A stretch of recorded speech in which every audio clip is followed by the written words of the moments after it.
बिस्मिल्लाहिर्रहमानिर्रहीम।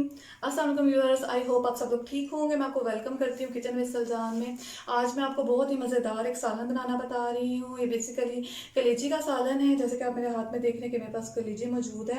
ये बहुत ही ईजी और सिंपल मेथड के ज़रिए मैं आपको बनाना बताऊँगी। तो इसकी रेसिपी क्या है और ये किस तरह बनता है तो मैं आपको बताती हूँ। तो उससे पहले मेरी आपसे रिक्वेस्ट है कि प्लीज़ आप मेरे चैनल को सब्सक्राइब कर दें और मेरे चैनल को ज़रूर लाइक करें और बेल आइकन को प्रेस कर दें ताकि मेरे आने वाली हर रेसिपी सबसे पहले आप तक पहुँच सके।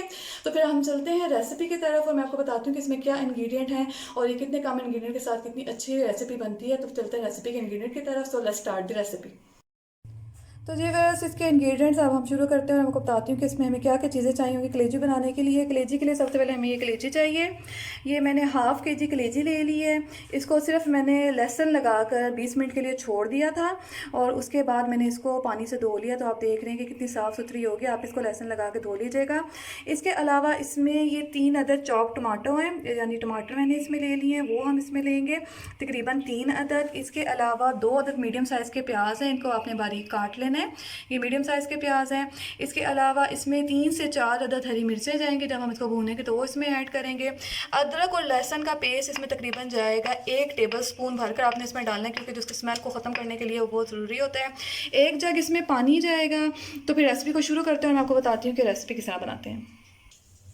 तो जी फिर अब स्टार्ट करते हैं और ये किस तरह बनती है मैं आपको बताती हूँ। इसके लिए सबसे पहले हमने जो कलेजी है वो सारी एक पॉट में डाल देनी है। जैसे कि आप मुझे देख रहे हैं मैं एक पॉट में डाल रही हूँ कलेजी को। अब हम इसमें कलेजी ऐड कर दिए। इसी के साथ हम इसमें जो हमारे पास टमाटर मौजूद थे सारे के सारे वो ऐड कर देंगे और फिर मैं इसमें ऐड कर दूँगी प्याज। ये सारा प्याज हम इसमें ऐड कर रहे हैं और इसके साथ ही अब मैं आपको इसमें मसाले डालती हूँ हमने कौन कौन से ऐड करने हैं। लेकिन उससे पहले मैं आपको बता दूँ कि इसमें जो मैंने आपको बताया था भर कर आपने मेक श्योर करना है कि 1 टेबल स्पून आपने भर कर इसमें लहसुन और अदरक का डालना है, ताकि इसकी जो स्मेल और हीक होती है वो ख़त्म हो जाए। अगर आप इसको लहसुन के साथ भी धोएंगे तो वो ख़त्म हो जाएगी।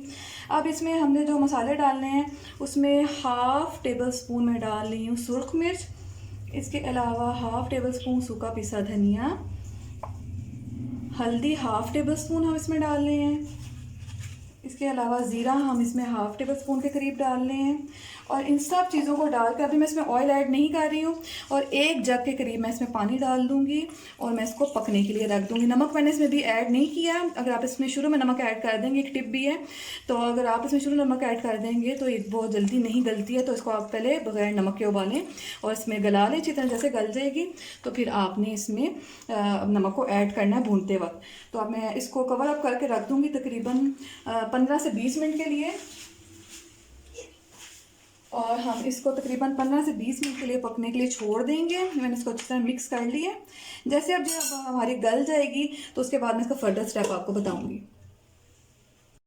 तो जी वैसे जैसा मैंने आपको बताया था इसको मैंने 20 से तकरीबन 25 मिनट के लिए रखा था दम वाली आंच पर पकने के लिए। अब हम इसको चेक कर लेते हैं।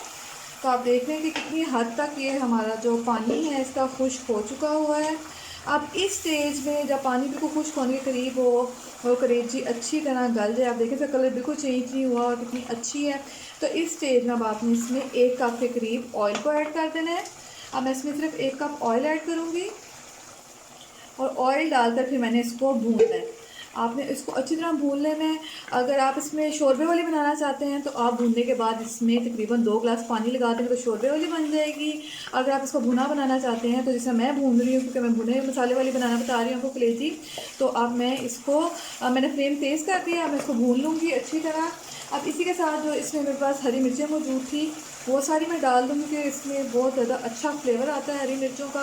और अब इस स्टेज में हम 1 टीस्पून के बराबर इसमें नमक को ऐड कर देंगे, या एज़ पर टेस्ट आप इसमें नमक को ऐड करेंगे। अगर आप नमक को स्टेज में ऐड करेंगे तो आपकी जो कलेजी है वो बिल्कुल परफेक्ट गली हुई बनेगी। अब मैं इसमें तकरीबन 1 टीस्पून के करीब नमक डाल रही हूँ। तो ये नमक इसलिए एंड पर डाला जाता है, बहुत अच्छी टिप है, आप भी इसको घर में ज़रूर ट्राई कीजिएगा। तो आपकी जो कलेजी है बहुत ही नरम और बहुत ही अच्छी बनेगी। अब मैं इसको इतना फ्राई करूँगी इसके अंदर ये कि इसका ऑयल किनारों पे आ जाए और ये हमारे एक अच्छी सी प्रेजेंटेबल लुक निकल आए। तो मैं आखिर पे इसमें गरम मसाला डालूँगी और गरम मसाले में मैंने काली मिर्चें और 1 टीस्पून ज़ीरा लिया, वो मैं पीस लिया मैंने, और वो आखिर में मैं बिल्कुल इसके ऊपर डालूँगी ताकि एक अरोमे वाली और खुशबू वाली हमारी ये कलेजी बने। और बस अब इसको फ्राई कर रही हूँ। जैसे फ्राई हो जाएगी तो मैं आपको इसकी फाइनल लुक दिखाऊंगी। और आप ये देखें कि ये हमारा बिल्कुल बस ऑयल किनारों पे आना शुरू हो गया है। अब इसी के साथ जो मैं इसमें, ये मैंने आपको बताया था, ब्लैक पेपर और ज़ीरा 1-1 टीस्पून के बराबर मेरे पास मौजूद था, मैंने ये ले लिया। मैं इसमें ये भी ऐड कर दूँगी और अब हम इसको अच्छे से फ्राई कर लेंगे। और ये बहुत ही मज़े की फ्राई कलेजी बनती है, भुनी हुई कलेजी। आपको घर में ज़रूर ट्राई कीजिएगा और मेरे चैनल को साथ साथ सब्सक्राइब करते हैं ताकि आपको इसी तरह की लज्जत से भरपूर रेसिपीज़ आपको मिलते रहें। तो अब मैं इसको सर्व आउट करके आपको दिखाऊंगी कि इसकी फ़ाइनल लुक क्या आई। अब इसको सिर्फ मैं 1 मिनट और भूनूंगी और उसके बाद मैं आपको फ़ाइनल लुक इसकी दिखाऊंगी। तो जी व्यूअर्स, इसको मैंने फाइनली डिश आउट कर दिया है और मैंने इसमें आखिर में इसको डिकोर किया है लेमन के साथ और हरी मिर्चों के साथ। ये बहुत ही अच्छी बनी है और बहुत ही इजी रेसिपी है। अगर आपको रेसिपी अच्छी लगे तो आपने मेरे चैनल को ज़रूर सब्सक्राइब और लाइक करना है। और ये बहुत ही सिंपल और इजी मेथड के साथ मैंने आपको बनाना बताया है, तो आपने प्लीज़ मेरी रेसिपी को आपने लाइक और सब्सक्राइब करना नहीं भूलना। और मैं आपको मिलूँगी नेक्स्ट रेसिपी में, तब तक के लिए अल्लाह हाफिज़। Thanks for watching.